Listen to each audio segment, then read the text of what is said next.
নমস্কাৰ ছাত্ৰ ছাত্ৰীসকল সকলোকে অনলাইন অসম এটি নতুন ভিডিঅ'লৈ তোমালোকক স্বাগতম জনাইছোঁ। আশা সকলো ভালে আছা আৰু ভালদৰে পঢ়ি আছা। এই ভিডিঅ'টোৰ জৰিয়তে শংকৰদেৱ শিশু নিকেতনৰ বিজ্ঞান বিষয়টোৰ যিটো ৮ নম্বৰ চেপ্টাৰ আছে সেই চেপ্টাৰটোত থকা গোটেই প্ৰশ্নসমূহৰ উত্তৰ এই ভিডিঅ'টোৰ জৰিয়তে তোমালোকক প্ৰদান কৰিছোঁ। আগৰ সকলোৱে যেন ভিডিঅ'টো সম্পূৰ্ণকৈ চোৱা। লগতে যদি তোমালোকক অন্য কোনো বিষয়ৰ বা অন্য কোনো এই বিষয়টোৰে কোনো অন্য পাঠৰ প্ৰশ্ন উত্তৰ লাগে তেনেহ'লে আমাক কমেণ্ট কৰিবা, আমি সেইসমূহ তোমালোকক দিবলৈ চেষ্টা কৰিম। গতিকে আহাচোন ভিডিঅ'টো আৰম্ভ কৰোঁ। বিজ্ঞান বিষয়টোৰ ৮ নম্বৰ চেপ্টাৰটোৰ নাম হৈছে পৃথিৱীৰ প্ৰাকৃতিক সম্পদসমূহ। ইয়াৰে অনুশীলনীৰ প্ৰশ্নৰ প্ৰথম প্ৰশ্নটো আছে খালী ঠাই পূৰ কৰা। ইয়াৰে ক নম্বৰটো আছে শস্যৰ উৎপাদন মাটিৰ ডেছৰ ওপৰত নিৰ্ভৰ কৰে। ইয়াৰ উত্তৰ হ'ব শস্য উৎপাদন মাটিৰ গুণৰ ওপৰত নিৰ্ভৰ কৰে, অৰ্থাৎ খালী ঠাইডোখৰত কি কৈছে গুণ। তাৰপিছত খটো আছে পৃথিৱীৰ প্ৰায় ডেছ ভাগ পানীহে ব্যৱহাৰ উপযোগী। ইয়াৰ উত্তৰ কি হ'ব পৃথিৱীৰ প্ৰায় ৩ ভাগ পানীহে ব্যৱহাৰ উপযোগী। তাৰপিছত গটো আছে উদ্ভিদে ডেছত নিজৰ খাদ্য প্ৰস্তুত কৰে। ইয়াৰ উত্তৰ হ'ব উদ্ভিদে সূৰ্যৰ পোহৰত নিজৰ খাদ্য প্ৰস্তুত কৰে। তাৰপিছত ঘটো আছে ডেছ নহ'লে পানীৰ চক্ৰ নচলে। ইয়াৰ উত্তৰটো কি হ'ব সূৰ্যৰ তাপ নহ'লে পানীৰ চক্ৰ নচলে। তাৰপিছত উঙটো আছে কোনো এবিধ ডেছ সৰহ পৰিমাণে থকা শিলেই হ'ল আকৰিক।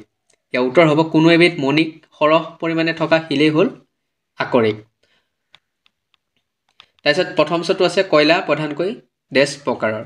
ইয়াৰ উত্তৰ হ'ব কয়লা প্ৰধানকৈ 4 প্ৰকাৰৰ। তাৰপিছত দ্বিতীয় চটো আছে পেট্ৰলিয়াম এবিধ ডেছ। ইয়াৰ উত্তৰ কি হ'ব পেট্ৰলিয়াম এবিধ খনিজ তেল। তাৰপিছত জটো আছে অগীয়া জটো আছে কাজিৰঙা মানাহ আদি ডেছ। ইয়াৰ উত্তৰ হ'ব কাজিৰঙা মানাহ আদি ৰাষ্ট্ৰীয় উদ্যান। তাৰপিছত ঝিয়টো আছে গছ গছনি পানী আদি ডেছযোগ্য প্ৰাকৃতিক সম্পদ। ইয়াৰ উত্তৰ কি হ'ব গছ গছনি পানী আদি নৱীকৰণযোগ্য প্ৰাকৃতিক সম্পদ। নিয়টো আছে ডেছযোগ্য প্ৰাকৃতিক সম্পদ গঠন হ'বলৈ নিযুত বছৰ লাগে। ইয়াৰ উত্তৰ কি হ'ব অনৱীকৰণযোগ্য প্ৰাকৃতিক সম্পদ গঠন হ'বলৈ নিযুত বছৰ লাগে, অৰ্থাৎ খালী ঠাইডোখৰত কি বহিছে অনৱীকৰণ। এয়া আছিল ১ নম্বৰ প্ৰশ্নটোৰ উত্তৰসমূহ। তাৰপিছত ২ নম্বৰ কুৱেশ্যনটো আছে প্ৰাকৃতিক সম্পদ বুলিলে কি বুজা। ইয়াৰ উত্তৰ হৈছে তোমালোকে লিখিব পাৰা যে প্ৰকৃতিৰ পৰা পোৱা বিভিন্ন কামত ব্যৱহাৰ কৰা বস্তুবোৰেই হৈছে প্ৰাকৃতিক সম্পদ। অৰ্থাৎ আমি যিবোৰ বস্তু প্ৰকৃতিৰ পৰা পাওঁ আৰু দৈনন্দিন জীৱনত আমি এইবোৰ ব্যৱহাৰ কৰি থাকোঁ সেইবোৰে হৈছে সাধাৰণ অৰ্থত প্ৰাকৃতিক সম্পদ। তাৰপিছত ৩ নম্বৰটো আছে মাটিৰ কেইটামান ব্যৱহাৰ উল্লেখ কৰা, অৰ্থাৎ মাটি আমি কি ব্যৱহাৰ কৰোঁ কেনেধৰণে। ইয়াৰ উত্তৰ হিচাপে লিখিব পাৰোঁ যে মাটি আমি বিভিন্ন কামত ব্যৱহাৰ কৰোঁ। তাৰে কেইটামান হৈছে খেতি কৰিবলৈ ব্যৱহাৰ কৰোঁ, ঘৰ বনাবলৈ, গছ ৰুবলৈ, বাট পথ সাজিবলৈ আদি। তাৰপিছত মাটি সংৰক্ষণৰ প্ৰধান উপায় কি। ইয়াৰ উত্তৰ হিচাপে তোমালোকে লিখিব পাৰা যে মাটি সংৰক্ষণৰ প্ৰধান উপায় হৈছে গছ ৰোপণ কৰা, অৰ্থাৎ গছ ৰোপণৰ দ্বাৰা আমি মাটি সংৰক্ষণ কৰিবলৈ সক্ষম হ'ম। তাৰপিছত ৫ নম্বৰটো আছে সাগৰৰ লুণীয়া পানী আমাৰ কি কামত ব্যৱহাৰ হয়। ইয়াৰ উত্তৰ হিচাপে লিখিব পাৰি যে সাগৰৰ লুণীয়া পানীৰ পৰা নিমখ সংগ্ৰহ কৰা হয়, যি আমাৰ দৈনন্দিন জীৱনৰ বাবে প্ৰয়োজনীয়। তাৰপিছত ৬ নম্বৰটো আছে পৃথিৱীৰ সৰহ অংশ পানীৰে আগুৰা যদিও পানীৰ অভাৱ বিশ্বৰ এক ডাঙৰ সমস্যা, ইয়াৰ কাৰণ কি বুলি ভাবা। ইয়াৰ উত্তৰ হিচাপে তোমালোকে লিখিব পাৰা যে পৃথিৱীৰ সৰহ অংশ পানীৰে আগুৰা যদিও পানীৰ অভাৱ বিশ্বৰ এক ডাঙৰ সমস্যা, কাৰণ সেই সকলো পানী ব্যৱহাৰৰ উপযোগী নহয়। তাৰে মাত্ৰ ৩% পানীহে আমি ব্যৱহাৰ কৰিব পাৰোঁ বা ৩% পানীহে ব্যৱহাৰৰ উপযোগী। সেয়ে পৃথিৱীৰ সৰহ অংশত পানী থকাৰ স্বত্বেও পানীৰ অভাৱ বিশ্বৰ এক ডাঙৰ সমস্যা। ৭ নম্বৰটো আছে পানীৰ 4টা ব্যৱহাৰ উল্লেখ কৰা। ইয়াৰ উত্তৰ হিচাপে তোমালোকে লিখিব পাৰে যে পানীৰ বহুতো ব্যৱহাৰ আছে, যেনে খাবলৈ ব্যৱহাৰ কৰা হয়, কাপোৰ বাচন বৰ্তন, যান বাহন, গা আদি ধুবলৈ ব্যৱহাৰ কৰা হয়, খেতি কৰিবলৈ পানী ব্যৱহাৰ কৰা হয়। ৪ নম্বৰত আছে বিদ্যুৎ উৎপাদন কৰিবলৈ পানী ব্যৱহাৰ কৰা হয়। এয়াই হৈছে পানীৰ 4টা ব্যৱহাৰ। তাৰপিছত ৮ নম্বৰটো আছে বায়ুৱে জীৱ জগতৰ কি উপকাৰ সাধে। ইয়াৰ উত্তৰ হিচাপে লিখিব পাৰি যে পৃথিৱীত জীৱ জগত বৰ্তি থাকিবলৈ বায়ু অপৰিহাৰ্য। সকলো জীৱই বায়ুৰ পৰা উশাহত অক্সিজেন শুহি লয় আৰু নিশাহত কাৰ্বন ডাই অক্সাইড এৰি দিয়ে। বায়ুৰ পৰা উদ্ভিদে কাৰ্বন ডাই অক্সাইড সংগ্ৰহ কৰি খাদ্য প্ৰস্তুত কৰে আৰু অক্সিজেন এৰি দিয়ে। এনেকৈ বায়ুৱে জীৱ জগতৰ কি কৰে উপকাৰ সাধে। ৯ নম্বৰটো আছে সূৰ্যৰ তাপে আমাক কি ধৰণে সহায় কৰে লিখা। ইয়াৰ উত্তৰ হিচাপে তোমালোকে লিখিব পাৰে যে সূৰ্যৰ তাপে পৃথিৱীৰ পৰিৱেশটো গৰম কৰি জীৱৰ উপযোগী কৰি ৰাখে আৰু সূৰ্যৰ তাপৰ বাবেই পৃথিৱীত পানী চক্ৰ চলি থাকে, যাৰ বাবে পৃথিৱীত বৰষুণ হয়। আৰু এনেদৰে সূৰ্যৰ তাপে আমাক কি কৰে সহায় কৰে। তাৰপিছত ১০ নম্বৰটো আছে সূৰ্যৰ তাপ আৰু পোহৰৰ অবিহনে পৃথিৱীখন কি অৱস্থাত থাকিলেহেঁতেন লিখা। ইয়াৰ উত্তৰ হিচাপে তোমালোকে লিখিব পাৰে যে সূৰ্যৰ তাপ আৰু পোহৰৰ অবিহনে পৃথিৱীত একেবাৰে অন্ধকাৰ আৰু চেঁচা হৈ পৰিলেহেঁতেন আৰু ই জীৱ জগতৰ বাবে একেবাৰে অনুপযোগী হৈ পৰিলেহেঁতেন।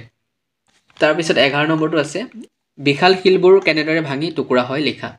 ইয়াৰ উত্তৰ হিচাপে তোমালোকে লিখিব পাৰা যে বিশাল শিলবোৰত উষ্ণতাৰ পাৰ্থক্য বতাহ আৰু বৰষুণৰ বাবে ফাট মেলে আৰু সৰু সৰু টুকুৰালৈ পৰিণত হয় আৰু এনেদৰে বিশাল শিলবোৰ ভাঙি টুকুৰা টুকুৰা হয় তাৰপিছত 12 নম্বৰটো আছে বালিৰ সৃষ্টি কেনেদৰে হয় ইয়াৰ উত্তৰ হিচাপে তোমালোকে লিখিব পাৰা যে সৰু সৰু শিলবোৰ নদীৰ পানীয়ে উটুৱাই নিয়া শিলবোৰ ঘঁহনি খাই সৰু সৰু টুকুৰাত পৰিণত হৈ বালিৰ সৃষ্টি হয় এইটো হৈছিলে কেনেদৰে বালিৰ সৃষ্টি হয় তাৰ উত্তৰ তাৰপিছত 13 নম্বৰটো আছে গেদীয় শিল কি ইয়াৰ উত্তৰ হিচাপে তোমালোকে লিখিব পাৰা যে সাগৰৰ তলত তৰপে বালি গোট খাই চাপৰ ফলত এবিধ শিলৰ ৰূপ লয় ইয়াকে গেদীয় শিল বোলা হয় তাৰপিছত 14 নম্বৰ কুৱেশ্যনটো আছে মণিক কাক বোলে ইয়াৰ উত্তৰ হিচাপে তোমালোকে লিখিব পাৰা যে শিলৰ পৰা পোৱা লো এলুমিনিয়াম টিন তাম আদি সৰহ সংখ্যক ধাতুক মণিক বোলে তাৰপিছত 15 নম্বৰটো আছে শিলৰ কেইটামান ব্যৱহাৰ লিখা ইয়াৰ উত্তৰ হিচাপে তোমালোকে লিখিব পাৰা যে পকী ঘৰ আট্টালিকা বনাবলৈ ৰাস্তা বনাবলৈ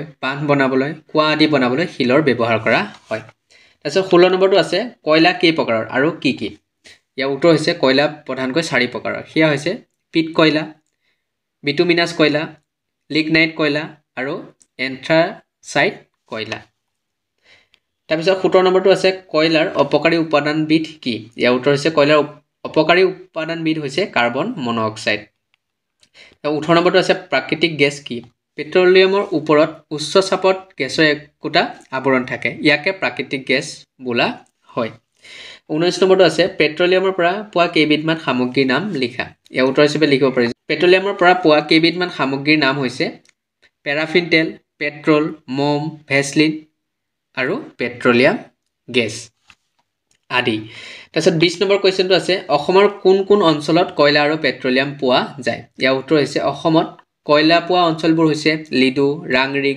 বৰগুলাই আৰু টিপং আদি তাৰপিছত অসমত পেট্ৰলিয়াম পোৱা অঞ্চলবোৰ হৈছে মৰাণ ডিগবৈ লাকুৱা আৰু শিৱসাগৰ আদি এই সমূহ অঞ্চলতে কি পোৱা যায় কয়লা পোৱা যায় আৰু পেট্ৰলিয়াম পোৱা যায় তাৰপিছত 21 নম্বৰ কুৱেশ্যনটো আছে বনাঞ্চলসমূহে মানুহৰ কি কি উপকাৰ সাধন কৰে ইয়াৰ উত্তৰ হৈছে বনাঞ্চলসমূহে মানুহৰ বহুতো উপকাৰ সাধে যেনে বনাঞ্চলত বহুতো গছ-গছনি থাকে তাৰ পৰা বহু পৰিমাণে অক্সিজেন পোৱা যায় 2 নম্বৰ গোলকীয় উষ্ণতা বৃদ্ধি হ্ৰাস কৰাটো বনাঞ্চলসমূহে সহায় কৰে তাৰপিছত 3 নম্বৰটো হৈছে বনাঞ্চলসমূহত পোৱা গছ-গছনি ঘৰ আজবাব আৰু প্ৰয়োজনীয় সামগ্ৰী আদি সাজিবলৈ ব্যৱহাৰ কৰা হয় তাৰপিছত 4 নম্বৰটো আছে বনাঞ্চলসমূহত পোৱা গছ-গছনিৰ পৰা বহুতো ফুল ফল আৰু ঔষধ আদি পোৱা যায় এনেদৰে কি কৰে বনাঞ্চলসমূহে মানুহৰ উপকাৰ সাধন কৰে তাৰপিছত 22 নম্বৰটো আছে বনাঞ্চলসমূহৰ ৰক্ষণাবেক্ষণৰ প্ৰয়োজনীয়তা অনুভৱ কৰানে লিখা ইয়াৰ উত্তৰ হিচাপে লিখিব পাৰি যে বনাঞ্চলসমূহৰ ৰক্ষণাবেক্ষণৰ প্ৰয়োজনীয়তা অনুভৱ বাৰকৈ হয় বনাঞ্চলসমূহ আমাৰ বাবে বহুত উপকাৰী উদ্ভিদ আৰু জীৱ-জন্তু দুয়ো পৰস্পৰৰ ওপৰত নিৰ্ভৰশীল সেয়ে জীৱ-জগত বৰ্তি থাকিবৰ বাবে বনাঞ্চলসমূহ ৰক্ষণাবেক্ষণ কৰাটো অতি প্ৰয়োজনীয় তাৰপিছত 23 নম্বৰটো আছে নৱীকৰণযোগ্য আৰু অনৱীকৰণযোগ্য সম্পদ কাক বোলে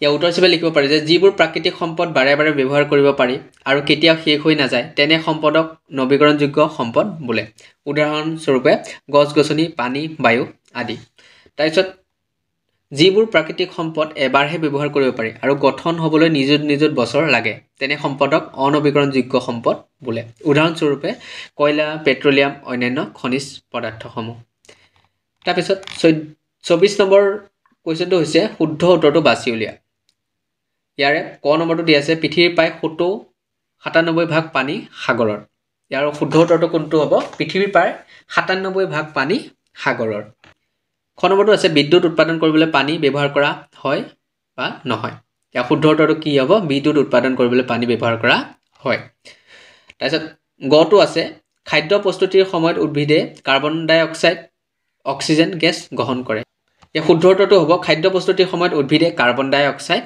গেছ গ্ৰহণ কৰে তাৰপিছত ঘটো আছে মম পেট্ৰলিয়ামৰ পৰা তৈয়াৰ কৰা হয় বা নহয় ইয়াৰ শুদ্ধ উত্তৰটো কি হ'ব মম পেট্ৰলিয়ামৰ পৰা তৈয়াৰ কৰা হয় তাৰপিছত একেবাৰে লাষ্টৰটো আছে কয়লা নৱীকৰণযোগ্য অনৱীকৰণযোগ্য সম্পদ ইয়াৰ শুদ্ধ উত্তৰটো কি হ'ব কয়লা অনৱীকৰণযোগ্য সম্পদ এয়া আছিলে 8 নম্বৰ চেপ্টাৰটোৰ গোটেইসমূহ প্ৰশ্নৰ উত্তৰ তোমালোকক যদি ভিতৰুৱা কুৱেশ্যনসমূহ লাগে তেনেহ'লে আমাক কমেণ্ট কৰিবা লগতে যদি বেলেগ বিষয়ৰ কুৱেশ্যনো লাগে আমাক কমেণ্ট কৰিবা আমি সেইসমূহ তোমালোকক প্ৰদান কৰিম গতিকে আজিলৈ ইমানেই যদি ভিডিঅ'টো ভাল পালা লাইক কৰিবা শ্বেয়াৰ কৰিবা আৰু ছাবস্ক্ৰাইব কৰি ৰাখিবা যাতে নতুন নতুন ভিডিঅ'বোৰ তোমালোকে পাই থাকা গতিকে আজিলৈ ইমানেই ধন্যবাদ